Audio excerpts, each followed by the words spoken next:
ازيكم شباب، شو اخباركم؟ وياكم معلم من قناة مافيا الحروب. طبعا يا اخوان قررت اني اسوي سلسلة جديدة واللي هي الوصول بالعراق الى العالمية. طبعا ايش نقصد به الى العالمية؟ يعني نحتل جميع الدول التي مرت وقد احتلت قطاع او منطقة صغيرة في العراق، فنرجع نحتلهم. بيكون هذا هدفنا ان شاء الله. ولكن اخوان في سنة 2014 يعني بداية الغزو العراقي من هذه الدولة الكريهة، طبعا أول شيء لا تنسون لايكاتكم واشتراكاتكم بالقناة، ويلا على طول نبدأ. طبعا أول شيء لازم أسويه الانفاقات العسكرية، لازم أقويها مرة. الانفاقات الاجتماعية بقللها، صندوق السيول بقللها شوي. وهذا بخليه كذا تطبيق. طبعا يا اخوان راح نغير، لا خلينا بالديمقراطية وخلينا كذي تطبيق. اوكي هسه بنعليه. اوكي بنمرر الوقت. طبعا شو بنساوي؟ طبعا هذا جيشنا احنا وهذا جيش التنظيم. طبعا جيشهم قوي الصراحة، يعني قوي. فالاقتصاد قاعد ذاك الانتعاش، يعني قاعد ينتعش على كيفه. المهم احنا شو بنساوي؟ احنا بنمسك الكوماندوز دول اللي يبوي. ايش الكوماندوز؟ هذول طائرة بدون طيارات والروبوت القاتل، وحدة قتالية ذاتية للتشغيل مصورة للغاية، ذات قوة مرونة لا تبديل لها. أرواح أثمن من أن تخاطر بها. أوكي نحط طيارات 216 طيارة، 216 طيارة اسمها طيارة. طبعا موناكو انهزمت وكل الدول قاعدة تنهزم، فاحنا شو بنساوي؟ بنهجم على التنظيم. اوكي نجحنا يا اخوان. لا خسرنا الجيش. طلع يا عم صارت حركة بلساني. طلع 1000 جندي ابوي، طلع جنود يا عم. ألف ميليشيات. اوكي نحتل شوي نطلع نروح نسوي قاعدة بالقاعدة. طبعا أهم شيء إحنا يعني تحرشنا فيهم تحرش بسيط، وهذا الشيء أدى إلى موت العديد والعديد. طبعا بالأعداد المطلوب من عندي حسنا. قل يا عم أنا صرفت فلوس دخل الصراحة يعني قوي مرة. فشو بنساوي؟ بنسوي ملحق، لا مش ملحق، مطالبات. بنطالب طبعا تنظيم القاعدة كله. طبعا من أنا أقدر أتحكم بالجيش، أقدر أزيد الجيش، أقدر أسوي كل شيء، ولكن راح أخليه نفس ما هو، ما بدي أغير ولا شيء علشان ما بتقولولي غشاش وأنت زودت دولتك علشان بتفوز.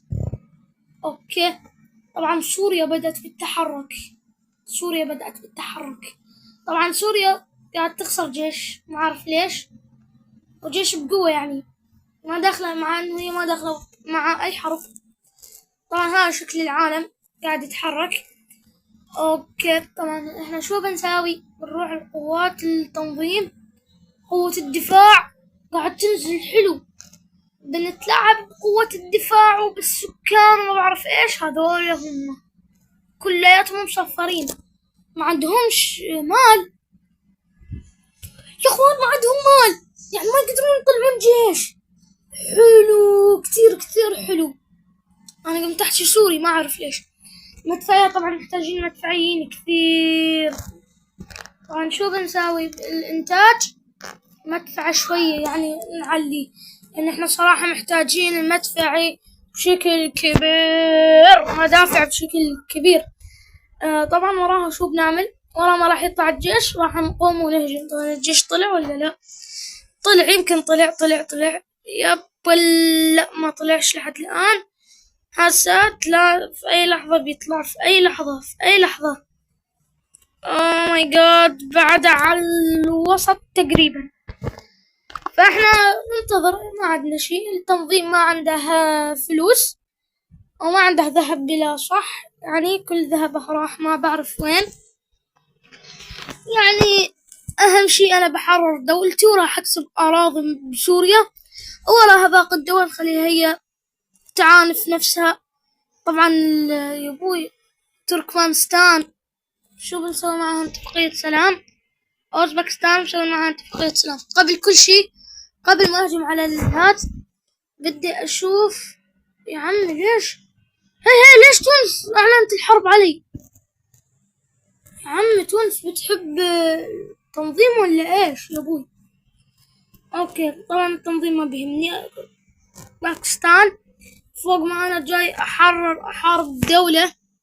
أوكي أفغانستان حلو موضوعها معي.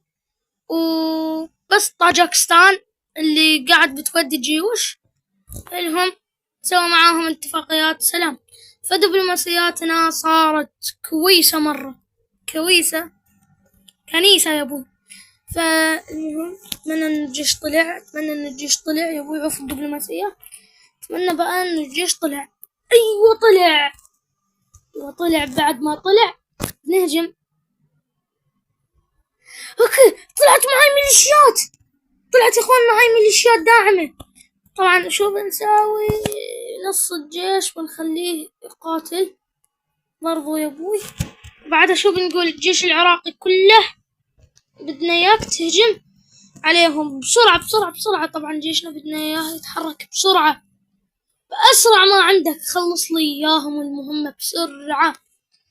طبعا برضو حررنا إخوان، حررنا أراضينا الحمد لله ربي والشكر. حررنا أراضينا، بس ناقصنا نطرد البقية، نطردهم من دولتنا بقى. يلا انتم ياهم.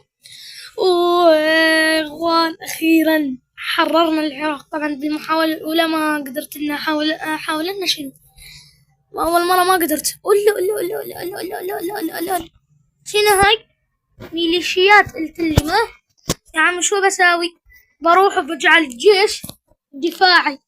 يلا خلي يطلع قوات وخلي يهجم على الميليشيات ونجعله يفرتك الميليشيات يا ابوي. اوكي، ويعني بس المناطق القريبة منعتنا، من البعيدة ما صارت. طبعا يا اخوان اهم شيء ان حررنا دولتنا. طبعا هاي الحلقة الاولى بالوصول للعراق الى العالمية. فاذا عجبتكم لايك واشتراك في القناة، ومع السلامة.